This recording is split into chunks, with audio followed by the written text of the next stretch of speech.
Kapan prediksi terjadinya gempa megatrust di Indonesia? Dalang TV sengaja hadirkan untuk Anda berita yang sangat mengebarkan ini dan menjadikan kita lebih waspada.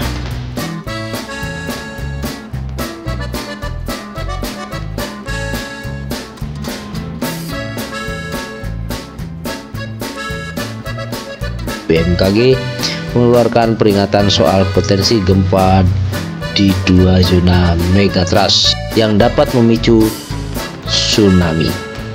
Kapan sebetulnya prediksi terjadi gempa megatrust di Indonesia? Kepala Pusat Gempa Bumi dan Tsunami BMKG Daryono sebelumnya merilis pernyataan yang menyebut bahwa gempa di 2 megatrust di Indonesia tinggal menunggu waktu, yakni megatrust Selat Sunda dan megatrust Mentawai Seberut, karena keduanya sudah lama tak melepaskan energinya. Merujuk peta sumber dan bahaya gempa Indonesia 2017, kedua segmen megatrust itu terakhir kali gempa lebih dari 2 abad silam.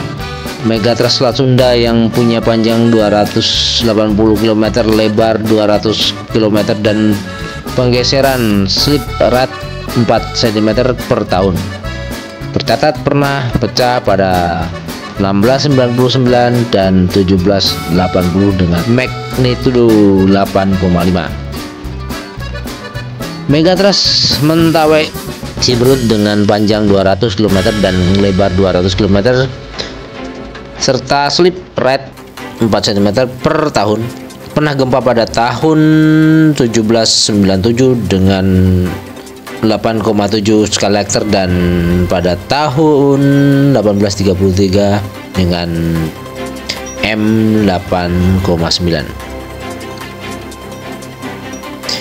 2 megatrust yang tinggal menunggu waktu itu masuk dalam zona seismic cap, yakni zona sumber gempa potensi tapi belum terjadi gempa besar dalam masa puluhan hingga ratusan tahun terakhir. Zona ini diduga sedang mengalami proses akumulasi medan tegangan.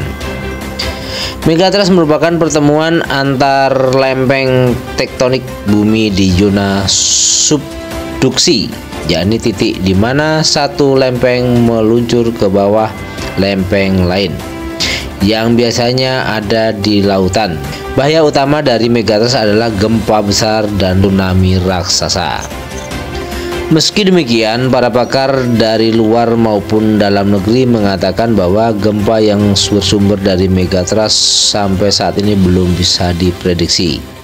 Daryono dalam cuitannya di Twitter menegaskan meski gempa dari 2 megatrust di Indonesia tinggal menunggu waktu, hal tersebut bukan berarti terjadi dapat diprediksi, karena kejadian gempa memang belum dapat diprediksi, sehingga kami pun tidak tahu kapan akan terjadi. Kami katakan menunggu waktu itu hanya karena segmen-segmen sumber gempa di sekitarnya sudah reference, tinggal segmen tersebut yang belum lepas, urai Daryono. Daryono juga mengatakan tinggal menunggu waktu itu bukan berarti gempa mau terjadi dalam waktu dekat. Munculnya kembali pembahasan potensi gempa di zona megatrust saat ini bukanlah bentuk peringatan dini yang seolah-olah dalam waktu dekat akan terjadi gempa besar. Tidak demikian, kata Daryono. Tinggal menunggu waktu bukan berarti segera akan terjadi dalam waktu dekat, lanjut Daryono mengklarifikasi kegaduhan tersebut dalam unggahan di Twitternya. Pasalnya, kata dia, belum ada teknologi yang bisa memprediksi gempa. Pihaknya cuma mewaspadai 2 segmen megatrust di atas yang belum juga melepaskan gempanya. Jadi megatrust ini sudah tinggal menunggu waktu. Pakar geologi dari Institut Teknologi Bandung ITB, Heri Andreas, juga mengungkap hal serupa. Ia menjelaskan kondisi megatrust yang ada di dasar lautan sangat kompleks. Kalau memprediksi waktu tepatnya itu tidak ada yang bisa, atau mungkin belum ada yang bisa, karena sangat kompleks, jelas Heri. Kendati begitu, Harry mengatakan gempa memiliki sebuah siklus yang terjadi setiap ratusan tahun sekali. Misalnya untuk zona megatrust di Sumatera dan Jawa. Menurutnya, ada gempa yang memiliki siklus 200 hingga 250 tahun sekali. Setelah perulangan 200-an tahun, tidak tepat 200 tahun, bisa 225 atau 230 tahun itu bisa terjadi kembali karena gempa itu bersiklus tuturnya.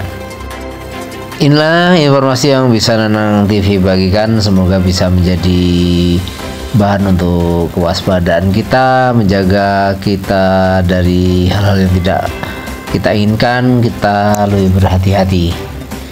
Dan dari Nanang TV Muji, semoga Anda selalu sehat selalu dan hal yang kita takutkan tidak terjadi, walaupun terjadi tidak akan membahayakan kita.